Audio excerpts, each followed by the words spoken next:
toutes et à tous. Je suis Guillaume Berufin-Demen, je suis ingénieur social de formation du travail social et je prépare actuellement, je finalise un travail de thèse en santé publique sur la perception en fait, de tout ce qui est identitaire, culturel, mais aussi nos problématiques de tension très connues des Outre-mer, plus particulièrement la Martinique et globalement les Antilles, sous la direction du professeur Eustache Gentil et Suzy Duflo, l'Université des Antilles. Je suis par ailleurs, si ça peut aider, directeur d'hôpital, actuellement en mission à l'ARS.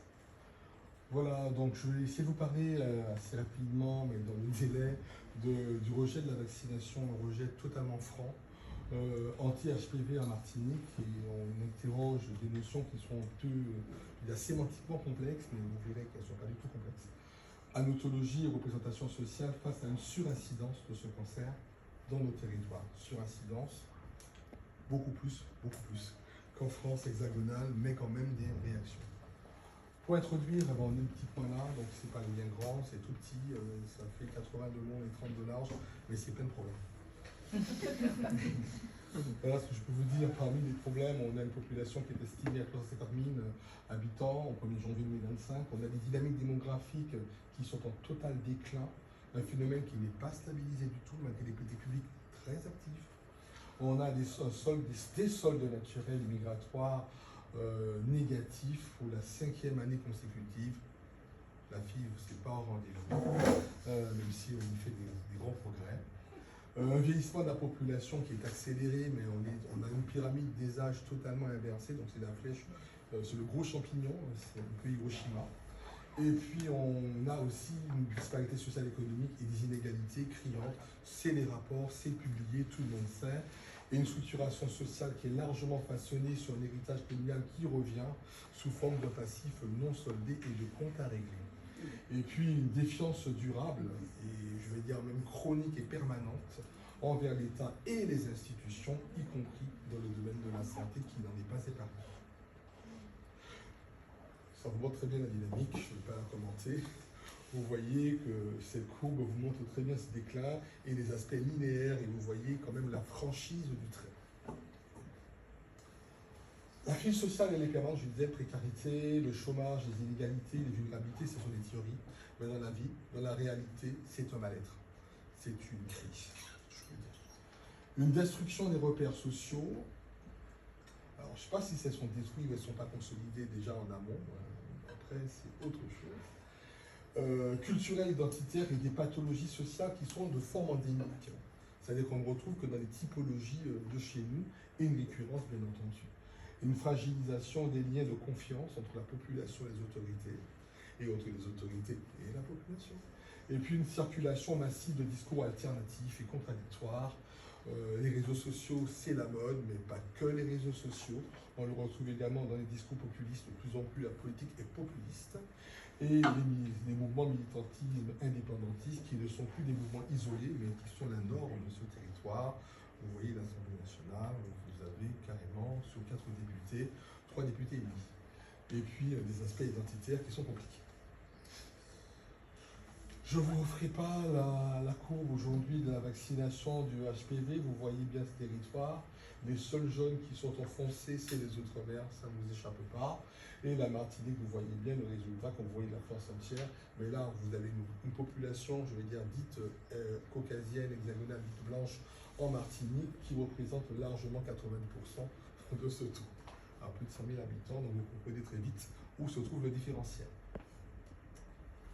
L'incidence est globalement plus faible des cancers, alors probablement une sous-incidence parce que bon, il y a peut-être des biais de diagnostic, mais on va rester épidémiologique dans ce qui est dit.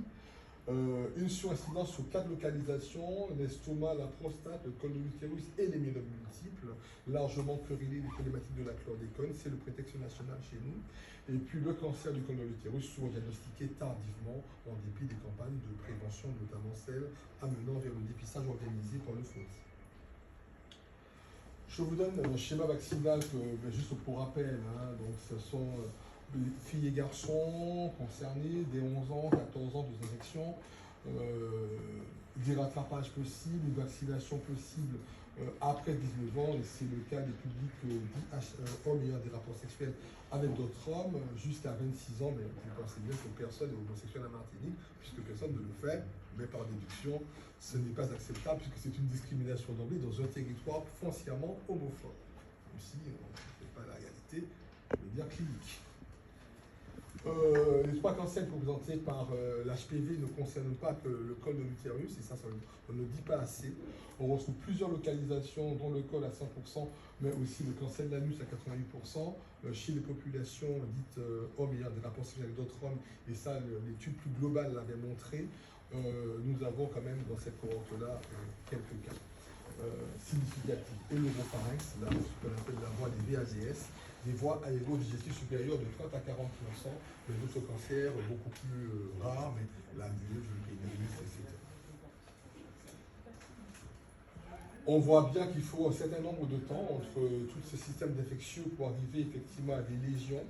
Ces lésions apparaissent généralement dans le col entre 10 et 15 ans et on peut avoir ce cancer. Sachant qu'on vulgarise, puisqu'on sait très bien que toute personne active sexuellement, à un moment ou un autre, était en contact avec le virus HPV, mais la clearance est quasi systématique. La couverture vaccinale, j'avais déjà parlé de ça. On voit vraiment que même quand on insiste un peu, on voit que on est toujours les territoires les moins vaccinés, le blanc, le bas. Alors, ça donne ça. Je n'ai pas voulu stigmatiser à l'état des photos, mais vous pouvez le retrouver très aisément sur toutes les crises sociales, voitures brûlées, les échauffourées, ça c'est classique. Mais ça c'est un symbole, c'est le centre de vaccination qui a été brûlé lors de la crise Covid et d'autres centres avec. Et chaque fois que vous parlez de vaccin, eh bien, vous avez cette même réaction en brûlé. Et c'est quand même assez impressionnant parce qu'en fait, il n'y a pas de dénonciation populaire de ces agissements. Il y a une sorte d'aspect tacite. Sur le plan méthodologique, je passerai assez vite. C'est un travail classique de recherche. Donc une approche essentiellement qualitative ethnographique, Malinowski sur la partie observation participante, mais aussi terrain mené sur la période 2023 et 2024. C'est important de le rappeler, car je me suis situé malheureusement ou heureusement, je ne sais pas, en amont des phénomènes actuels avec le RPRAC, M. Petito, qui contre la vie chère, qui a fait repartir une crise sociale qui dure depuis septembre 2024. Donc la collecte a été faite en amont, mais si elle a été faite maintenant, je pense que les données peut-être, mais ça on n'a pas de comparaison. 124 entretiens semi-directifs, mais c'est suffisant dans nos territoires pour avoir un peu moins une tendance. Les entretiens, parce que le Martiniquais n'aime pas les cases. Et les observations participantes lors de réunions de groupes informels et d'événements locaux, y compris dans les milieux militants. L'analyse de 3000 interactions sur Facebook, enfin c'est un peu à la louche, hein, mais essentiellement les nouveaux réseaux, la TikTok c'est assez récent, c'est la crise de septembre 2024, mais avant cette crise-là, on était essentiellement Facebook, WhatsApp, YouTube, mais maintenant la mode c'est la mode TikTok. Et puis des croisements de données par analyse thématique et des interprétations essayées sur le plan socio-culturel, je dirais même plutôt socio-identitaire. Le résultat, je vous le donne de manière très synthétique, je ne vais pas rentrer dans des graphes à nouveau et des chiffres, ce propos est assez clair. C'est la vulnérabilité et rejet, c'est-à-dire la précarité va renforcer. C'est très bien, plus les gens sont pas bien, plus ils sont précarisés et plus ils sont défiants. Plus ils ont besoin d'être soignés, moins ils sont soignés. C'est quand même assez antinomique. Une représentation négative, la vaccination est vue comme un outil de contrôle. Après, il y a toute la partie complotiste, mais même quand on enlève la partie complotiste, on nous vaccine pour nous contrôler. On est fiché. C'est un peu comme ça. La désinformation en ligne, les réseaux sociaux agissent, c'est-à-dire qu'il y a un fort taux d'illettrisme et d'électronisme en Martinique et de fracture numérique sortent pour les réseaux sociaux. Donc, vous voyez que les gens se déclarant illettrés ou n'ayant pas accès au numérique sont les plus informés de ce qui se dit de complot sur les réseaux sociaux. Par contre, ils ne prennent rien d'institutionnel. Ignorance qui construit, parce que l'ignorance résulte de facteurs sociaux et culturels, malheureusement, qui sont davantage des représentations que l'ignorance pure, mais des schémas, des doxas, qui sont vécus un peu comme ça. Une rupture institutionnelle, les plus vulnérables se détournent de la médecine, mais ça c'est assez classique. Mais ce qui a validé le terrain, c'est qu'en fait, ce qu'on a vu sur les réseaux sociaux, quand vous participez sur le terrain, vous retrouvez la confirmation scientifique. Ça, c'est un peu Magnowski. On est en plein observation participante. Les fausses informations circulent sur la vaccination, notamment la stérilité, l'expérimentation, les effets graves sur la santé, et que même si on a un cancer, c'est parce qu'on était vacciné. La vaccination anti-HPV est totalement confondue avec la vaccination Covid-19. Pourtant, tout le monde sait institutionnellement que ce n'est pas le cas, mais tout le monde croit que c'est le cas. Discours complotiste très présent sur WhatsApp et TikTok depuis l'étude, mais ça se renforce par des montages avec l'IA maintenant. Donc l'IA est venue aider en fait à remettre un peu de sens à ça. Et puis on a aujourd'hui une ignorance qui est de plus en plus crédible et instituée, notamment par des mouvements politiques. Et un accès à une information fiable et adaptée qui est encore difficile pour vous des récits, etc. Voilà, le système de santé est perçu en Martinique comme étant totalement colonial, donc il est encore perçu comme ça, et il ne régresse pas, c'est-à-dire que plus on avance, plus la perception est coloniale. D'accord. La campagne de prévention sont vues comme des injonctions sans dialogue, et l'État suscite une suspicion d'emblée parce que c'est l'État, et on contrôle, on expérimente sur nous. Alors tout ce qui est sanitaire, ça c'est même pas la peine de revenir, ça c'est catalogué. Et le ventre des femmes, ça je peux m'attarder, un peu comme ici vous signez Madame Françoise Vergès, pour ceux qui ont lu le ventre des femmes de Françoise Vergès. Bon, à l'époque, alors que l'IVG était interdite en France, elle était largement pratiquée pour des raisons de planning en Martinique. Ça va symboliser et raviver comme par épigénétisme une mémoire coloniale et une stérilisation sociale et une exploitation de la femme comme étant un objet, sachant que le ventre des femmes ont produit l'esclave et continué par statut à produire l'esclave. Donc le frottis est perçu comme une intrusion intime et intimiste, voire une violence culturelle, et la vaccination, ça passe. Voilà, donc ça, je ne veux pas en venir très plus, parce que je sais que c'est toute la partie que vous connaissez déjà, que j'ai déjà largement dit, chlordécone, sargasse, tout ce qui revient, la parole sous ciel, les réseaux sociaux y arrivent, on est dedans. Et la discussion, ce qu'on a pu discuter, c'est que la défiance médicale en Martinique vient d'une mémoire post-coloniale, et les scandales environnementaux, c'est François Vergès le décrit, mais aussi Stéphanie Boulon en 2022. On a une représentation sociale du corps et de la santé qui revient aussi. L'aspect Covid a été un potentialisateur, mais pas été à l'origine du problème. Le manque d'ancrage local des politiques, parce qu'en fait, l'aspect électoral se passe aussi quand plus on est anticolonialiste, et mieux c'est.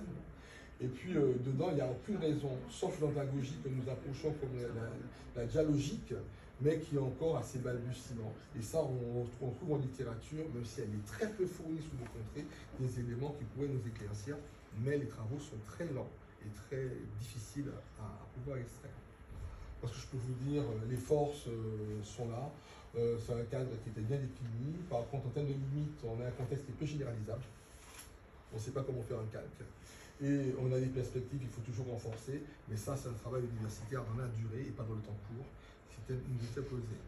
Je termine par des citations. C'est l'année Fanon qui ne vous a pas échappé, où Fanon nous disait que le colonisé est un persécuté qui rêve constamment de devenir le persécuteur. Pourquoi pas. Et Césaire aussi, qui est très lu chez nous, qui nous rappelle que la colonisation déshumanise l'homme, même le plus civilisé. Le colon s'habitue à voir dans l'autre l'animal et le traiter comme une bête.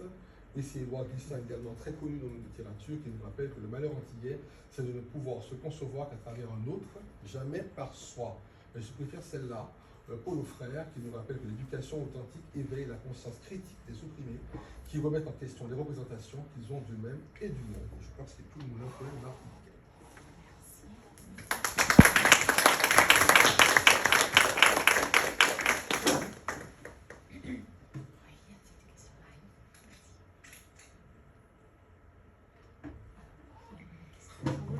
Cette présentation qui relève tout à fait du quotidien que l'on peut avoir. Alors j'ai plusieurs questions. Juste la première, c'est savoir si ces éléments-là avaient été aussi testés en Guadeloupe, parce que je sais que la différence, en tout cas moi sur les enquêtes que je mets sur le terrain, les deux îles ne réalisent pas de la même manière. L'autre, c'est que je retrouvais aussi les mêmes éléments de méfiance vis-à-vis du gouvernement, mais en ce moment je fais une enquête sur la sécurité routière. Et donc on a le même problème avec l'opposition à l'autorité nationale qui vient entraver tout ce qu'on peut mettre en place sur le terrain. Donc c'était savoir comment contourner ça. Et l'autre élément, le facteur aussi du culte. Et ça a été une de nos entrées pour quelquefois arriver à modifier un peu la représentation, c'était de passer par l'approche plutôt religieuse qui du coup est une entrée, en tout cas chez les jeunes, une entrée assez intéressante pour arriver à accompagner aux modifications de comportement. Je ne sais pas si c'était quelque chose que vous aviez pris en compte, justement vous appuyer sur peut-être des accompagnants qui sont des accompagnants religieux pour pouvoir prôner et faire la publicité de la vaccination. Pour répondre rapidement à la première question, c'est vrai que je travaille sur la partie anti, mais c'est très différent. On ne va pas non plus glisser d'un territoire à l'autre. Et c'est toute la complexité de la recherche. Souvent, on parle les anti, on est anti, on n'est pas anti du tout. On est anti-américain, on est guadeloupéen, quelquefois même on est au Seine-Marinois, même dans les quartiers, on n'est pas toujours d'accord. Donc c'est très difficile d'être déjà cela, qu'on n'a pas d'identité propre déjà. Et puis il faut savoir que le phénomène d'indianité sur la Guadeloupe qui est beaucoup plus marqué, comme Martinique, crée des populations différentes et des affirmations identitaires totalement différentes. L'africanité n'est pas vécue comme un ancien esclavagisé, c'est pas du tout les mêmes choses, et c'est très compliqué. Les Guadeloupéens ont tué leurs tortionnaires, c'est moins stockholmien que nous, mais bon, c'est pas trop grave. Nous, on a eu beaucoup plus de retenue. Le phénomène d'Ibéké perdure en Martinique et a été éliminé en Guadeloupe. Donc on n'a pas du tout les mêmes croisements socio-anthropologiques. En revanche, ces miroirs sont intéressants, car est-ce que les mêmes groupes ethniques, entre guillemets, permettez-moi les guillemets sur l'ethnicité, s'exprimeraient comme ça? Oui. On se représente le colon de la même manière? Oui. Mais est-ce qu'on le représente, oui, comme ça? Mais est-ce qu'on l'affirme comme ça devant autrui? C'est pas la même chose. Entre avoir un discours personnel confortable chez moi, oui, ça c'est pas bien, et puis aller dans l'espace public, le dire et le détruire. C'est pas du tout les mêmes réactions. Ça prépare à votre première question. Sur effectivement la notion de culte, oui, c'est-à-dire qu'aujourd'hui, on voit bien que les cultes sont, autant le colon est décrié, mais son culte est pris à 99%. Tout le monde est chrétien, tout le monde va à la messe, tout le monde aime Jésus, même s'il est un petit peu plus blanc que nous. Mais c'est pas grave, ça fait partie aussi des nuances et des représentations culturelles. Mais ça, je ne l'interroge pas de manière, si vous voulez, parce qu'en fait, il y a l'imaginaire, c'est-à-dire ce qu'on pense, ce qu'on se représente, et puis le projet. Le projet est la rédemption, et pas non plus la restauration. Je pense qu'il y a tout ce questionnement qui pose problème. Votre deuxième question était laquelle, rapidement? En fait, la première, c'était savoir si on avait le même taux de vaccination en Martinique ou en Guadeloupe, ou si en Guadeloupe c'était un peu plus... C'est à peu près la même chose, sauf qu'il y a un bien, on faut revoir la slide. Parce que j'avais vu à un moment donné que la Guadeloupe a été... Il y avait un nouveau schéma. Vous touchez sur la Guadeloupe avec l'équipe Brico. Ah, oui. Mais ça, vous interrogez aussi, vous avez trop de biais sur la composition ethnique, l'ethnicité, pour pouvoir aujourd'hui dire qui se vaccine pas. On ne discrimine pas à ce niveau. Mais ce qui est important de noter, c'est que dans les catégories qu'on connaît, on a la même typologie. Et on pense que là, le delta se fait de là, sur le plan statistique. Et en fait, sur la particule, c'était savoir si vous aviez essayé de vous appuyer sur justement cet aspect plus religieux pour accompagner aux campagnes de prévention et de vaccination. On le fait avec les cultes. Il ne faut pas oublier qu'il y a quand même un syncrétisme, des élitismes qui nous viennent aussi de l'histoire. Mais on peut très bien être très chrétien et pratiquer le tout contraire la nuit, ou le jour d'ailleurs. Mais ce qui est important de noter, c'est que les personnes qui sont à l'origine de ces manipulations ont créé une religion chez nous, elle est assez récente. Elle s'appelle l'ancestralité. Pour ceux qui vont la trouver, elle est sous les suites de Moon, des choses comme ça, vous verrez que cette religion vient s'affirmer dans le monde chrétien. Et elle porte en fait déjà le germe de ce que j'appelle la notologie, parce que je ne cautionne pas du tout ce type d'agissement, mais ça montre la complexité. Et même les cultes où les gens adhèrent ne vont pas pouvoir faire l'unanimité. Tout le monde en tirait ses morts. La Covid a tué une bonne partie, pour ne pas vous dire beaucoup. C'est le premier territoire à avoir consommé, le moins vacciné de France. Mais vous allez voir que tout le monde était enterré dans la religion catholique, adventiste, évangélique, ce que vous voulez. Mais ça n'empêchait pas que même quand le pasteur disait « va te vacciner-toi », le pasteur « non, pas ça quand même, tu feras l'enterrement ». C'est peut-être plus content. Oui, c'est vrai. Oui, je me rappelle de la personne qui était sur son lit d'hôpital au moment du Covid et qui disait je lui demandais, vous allez vous faire vacciner après, et qu'elle disait, non, bon Dieu, s'il a décidé que... Absolument, voilà. Et ça justifiait d'ailleurs. Merci beaucoup pour cette présentation. La première, c'est les 124 entretiens. Je me laisse impressionnée quand même. C'est beaucoup, 124 entretiens semi-directifs. C'est une grosse cohorte et c'est bravo. Et c'est c'était quoi quels étaient les critères d'inclusion entre guillemets les personnes étaient où? Bon, je vous explique. Ouais. Ici, chez nous, il y a des regroupements. C'est-à-dire, j'étais dernièrement sur un théâtre de Sargasses, puisque c'est la crise des Sargasses, les dames Sargasses. Vous allez sur un terrain où vous avez une petite manifestation, que vous êtes un petit peu différent d'eux, tout le monde va s'agglutiner. Et vous allez pouvoir avoir des gens. Donc, c'est plutôt des focus group, mais on ne peut pas les appeler comme ça tout à fait, parce qu'en fait, ils vont se sentir individualisés. C'est moi qui ai dit ça, c'est pas toi, ça c'est. Et on n'est pas du tout sous les mêmes représentations que vous avez, quand vous parlez de 124 entretiens avec des petits formulaires, ça ne fonctionne pas comme ça. C'est on est dans le monde de l'oralité, ou ce que j'appelle semi-directif, d'ailleurs, parle-moi de ça. C'est ça. Et sur le plan anthropologique, c'est davantage une forme aussi de terrain anthropologique, plus Malinowski, vous êtes dans nos services participants, quand vous apprenez mieux des comportements non dits que ce que vous allez retenir sur le petit carnet de chercheurs, et vous n'enregistrez même pas d'ailleurs, et vous êtes aussi, il y a toutes ces fragilités-là, du rapport aussi à la caméra, à la voix, tu vas me vendre, tu es quoi, tu as vendu, tu travailles pour qui, on n'a pas du tout la même manière d'approcher un terrain. La Martinique est encore au stade de l'anthropologie. C'est super, moi je trouve que c'est pas encore au stade, c'est ça génial. Non, mais on est vraiment dedans, c'est-à-dire. Bravo, et je pense que l'histoire se ferait plaisir, et moi aussi.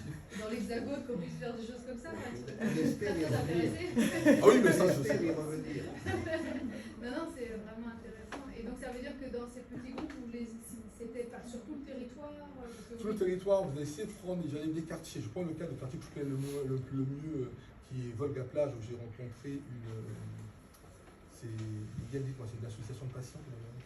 Non, c'était un médiateur en santé. C'était un médiateur, enfin, un autoproclamé médiateur qui avait décidé que le quartier Volga Plage n'est pas ni martiniquais, ni foyalais, c'est un pays. Donc, nous avons trouvé ça super génial. Et le type, il est venu avec plein de personnes, autour de lui, l'infirmière du coin, il est venu, il s'était autoproclamé dans son territoire. Et les gens venaient spontanément. Et pour pouvoir avoir les gens, il fallait passer par le médiateur. Et ce médiateur, effectivement, influençait. Et là, on était obligé d'arrêter les interviews, car tout le monde avait une parole, en fait. Et ça montre, effectivement, dans ces territoires-là, la nécessité, aujourd'hui, de faire libérer la parole. Ce qu'on ne fait pas encore. La deuxième question, c'était, vous avez dit que vous étiez directeur d'hôpital. Oui. Donc, après avoir...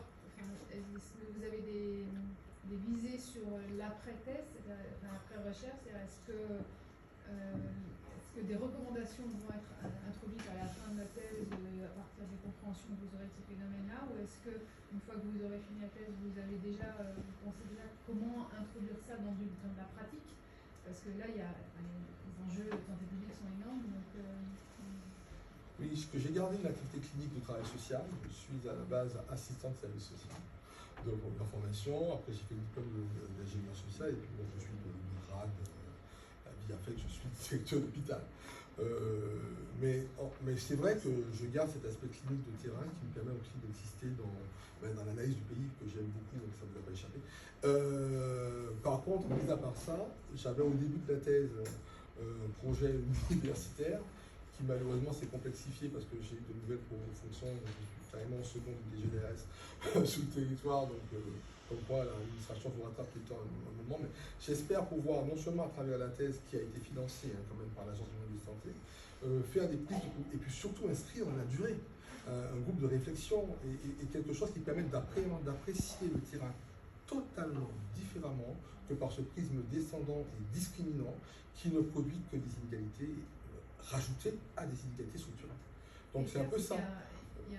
Il y a un appel à un changement radical de gouvernance, de système de gouvernance. Là, c'est évident qu'il y a quelque chose qui... Il faut faire quelque chose en tout cas. Et de transformation. Merci beaucoup. Il y a encore une question. Oui, c'est pas une question, mais j'ai trouvé votre présentation assez intéressante Et j'ai pris plaisir aussi à noter des similarités, parce que moi je viens du Togo, c'est en Afrique, et là, la Martinique, voilà, c'est loin du Togo, mais c'est intéressant de voir les similarités qu'il peut avoir par rapport au vaccin, par exemple. Parce que dans mes entretiens, il y a toujours cette analogie-là aussi au vaccin, en lien avec ce regard colonial-là, où ils nous veulent du mal, c'est pour nous faire du mal. Ah ben, vous voyez, ils sont venus vacciner les gens pour la poliomyélite, et après les enfants sont tous handicapés. Voilà, tous, alors que voilà. Voilà, il y a cette similitude-là qui est là. Et puis vous avez parlé aussi de cette religion ancestrale ancestralité qui est en train d'émerger actuellement. Et en même temps, dans la communauté africaine actuellement, il y a cette religion, j'oublie, j'ai cherché durant votre présentation le nom de la religion, mais qui a pour devise retour aux sources, où on revient justement aussi à ces croyances-là ancestrales, mais dans la même temporalité, quoi. Et ça me paraît assez intéressant de le souligner dans ce cadre-là. Je pense qu'il faut des recherches croisées. Oui. Je pense que l'Afrique est rêvée. L'Afrique, c'est Césaire, retour au pays natal. L'Afrique, c'est une utopie, c'est pas de la colère, mais c'est un rêve. Et ce rêve, il a des représentations très biaisées. C'est-à-dire qu'on rêve l'Afrique de mes ancêtres. Et cette Afrique de mes ancêtres, malheureusement, elle est faible d'enseignement, car elle ne sait pas dupliquer comme ça. Donc, c'est un rêve qu'on poursuit, un peu comme disait, voilà, un rêve qu'on poursuit. À travers des mots qui ne sont pas dits, malheureusement, mais qui sont exprimés par des violences et qui donnent des représentations. Et surtout aussi cette mémoire transgénérationnelle qui va au-delà des frontières, c'est assez impressionnant. Et puis la temporalité, surtout, c'est totalement temporel. Peut-être c'est la faute au vaccin. Pardon? J'ai rigolé. Peut-être c'est la faute au vaccin. Ou peut-être. Alors, je pense qu'on va finir. Merci beaucoup.